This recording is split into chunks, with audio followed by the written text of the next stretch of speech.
जय मूल्यवासी साथियों, मैं राष्ट्रीय सिख मोर्चा संयोजक हरविंदर सिंह खालसा कुछ ज़रूरी सूचनाएं आपसे साझा करना चाहता हूं। जैसे कि राष्ट्रीय पिछड़ा वर्ग मोर्चा के राष्ट्रीय प्रमुख चौधरी विकास पटेल साहब ने 22 जनवरी को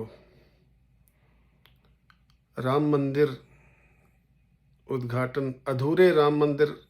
उद्घाटन समारोह को काला दिवस के रूप में मनाने की घोषणा की है।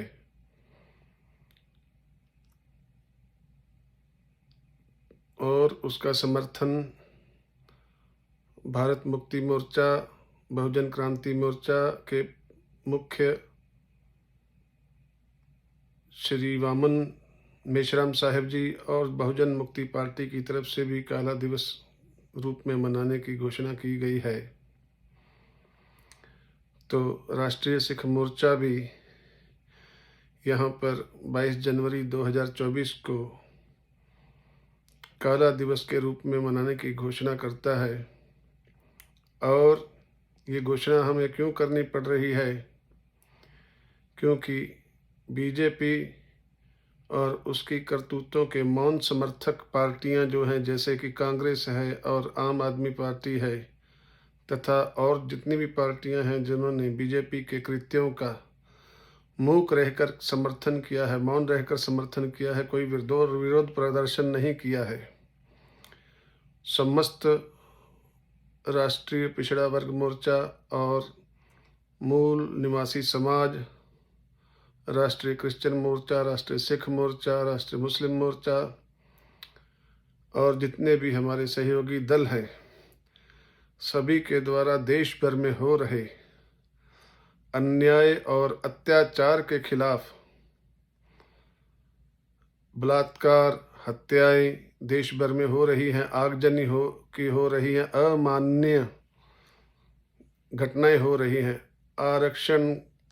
हटाया जा रहा है, बेरोजगारी बहुत बढ़ाई गई है, निजीकरण किया जा रहा है, असल प्रशासन की नाकामी और जातिगत समस्याओं को बढ़ावा दे करके दो समुदायों में शत्रुता पैदा की जा रही है, जैसे कि आसाम के उदाहरण से सभी को स्पष्ट है। और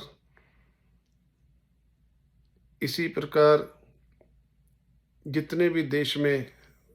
समस्याओं का निर्माण है वह राजनीतिक पार्टियों के द्वारा ही किया जा रहा है। और इन राजनीतिक पार्टियों के पीछे जो पूरा का पूरा समर्थन है वह आरएसएस के बदमाश ब्राह्मणों का है। समस्त ब्राह्मण समाज को मैं दोष नहीं देता, लेकिन जो बदमाश ब्राह्मण हैं उनके कुकृत्यों को सभी ब्राह्मण समाज को भुगतना पड़ेगा। और जातिगत समस्याओं को बढ़ावा देकर के दो समुदायों में,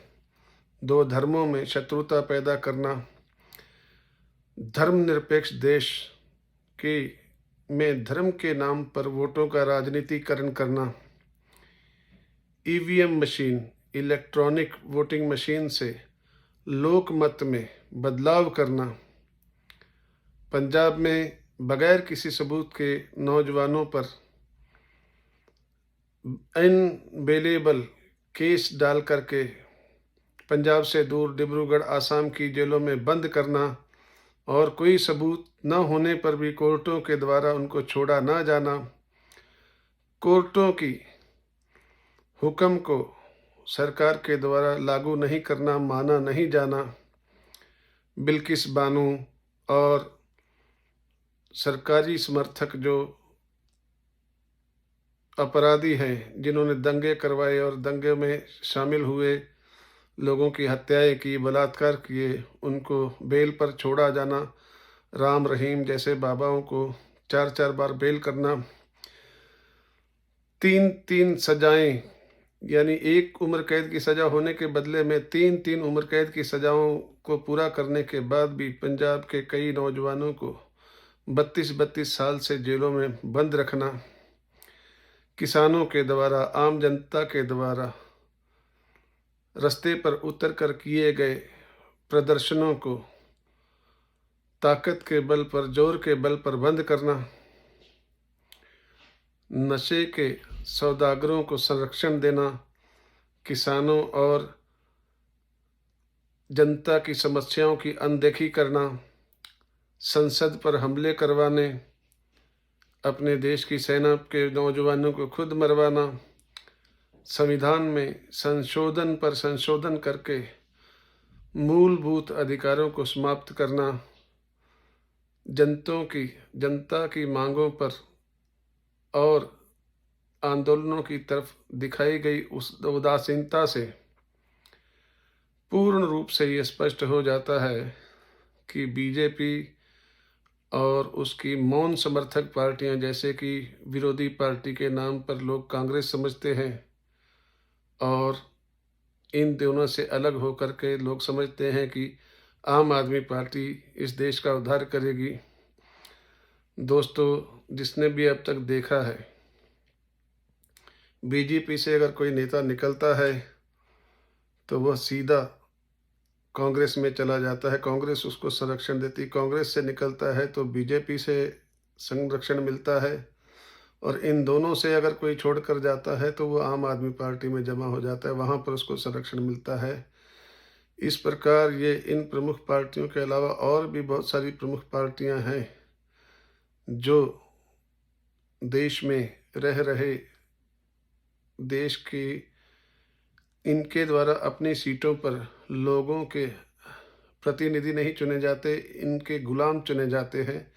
और फिर उसके ऊपर संसद में उनको बोलने नहीं दिया जाता, या फिर वही बोलने दिया जाता है जो इनका मत होता है। तो इससे यह भी स्पष्ट हो जाता है कि जनता के वोट के और जनता के मन की बात का, जनता के मत का इनको कोई फिक्र नहीं है, उसमें इनको कोई इंटरेस्ट नहीं है। और अब उस वोट की ये फिक्र भी नहीं करते हैं, क्योंकि कई नेताओं से, कई जनता के एमएलए एमपीओ के मुंह से हम लोग ये सुन चुके हैं, नेट पर भी उपलब्ध है, सोशल मीडिया पर भी उपलब्ध है, कि जाओ जिसको वोट देना है दे दो, हमारे पास ईवीएम है। तो यह जो ईवीएम है, इसके द्वारा जनता के मत का, जनता के वोट का बदलाव किया जाता है, और जब इनको हमारे वोट की ज़रूरत ही नहीं तो ये हमारी मांगों को मानेंगे कैसे। उद्योगपतियों के कर्जे माफ़ कर रही है, जब वहाँ पर किसान और मजदूर आत्महत्याएं कर रहे हैं। इन पर, इन नेताओं को या इन आरएसएस के गुलामों को कोई नहीं पड़ी है। ये वही बोलते हैं जो इनसे बुलवाया जाता है, जबकि जनता में असंतोष है, जनता में बहुत मायूसी पसरी हुई है। लोग देश छोड़ छोड़ कर जाने को तैयार बैठे हैं, देश छोड़ रहे हैं, और जिन उद्योगपतियों को इन्होंने संरक्षण भी दिया है, उन्होंने भी देश से बाहर अपना डेरा डाल दिया है, देश के बाहर अपना निवास का प्रबंध कर लिया है, देश के बाहर अपनी सुविधाएं ले गए हैं, कारोबार ले गए हैं। तो इनसे कोई पड़ा नहीं है इनको। तो हमारा यह कहना है कि 22 जनवरी 2024 को जो अधूरे राम मंदिर के उद्घाटन का समारोह करके जो राजनीति की जा रही है, ये पहली बार देश में हुआ है कि किसी भी अधूरे काम का उद्घाटन कर रहे हैं। इसके पहले उद्घाटन के नाम पर नींव डालकर छोड़ दिया जाता था, और सालों साल वो प्रोजेक्ट बंद पड़े रहते हैं, कभी कोई पूरा नहीं होता है।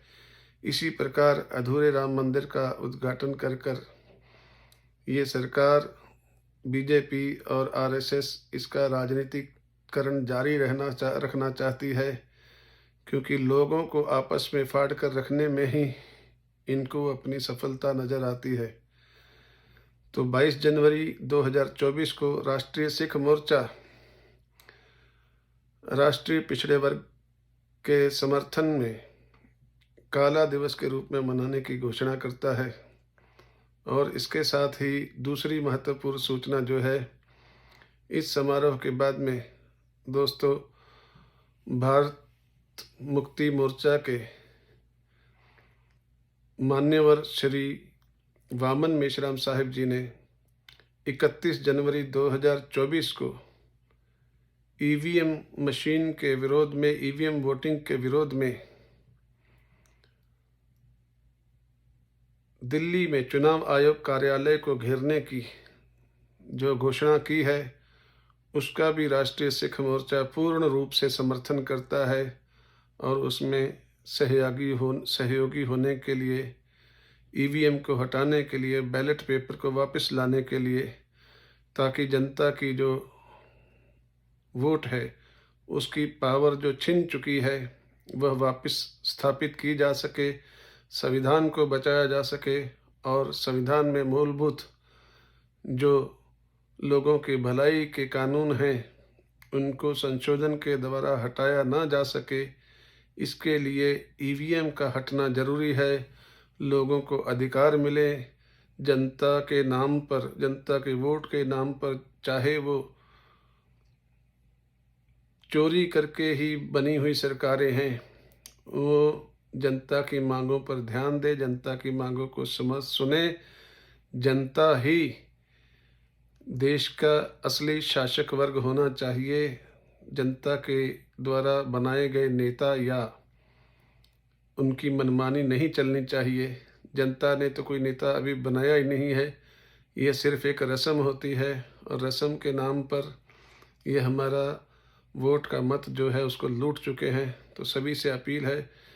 2 तारीखें याद रखिए, 22 जनवरी को काला दिवस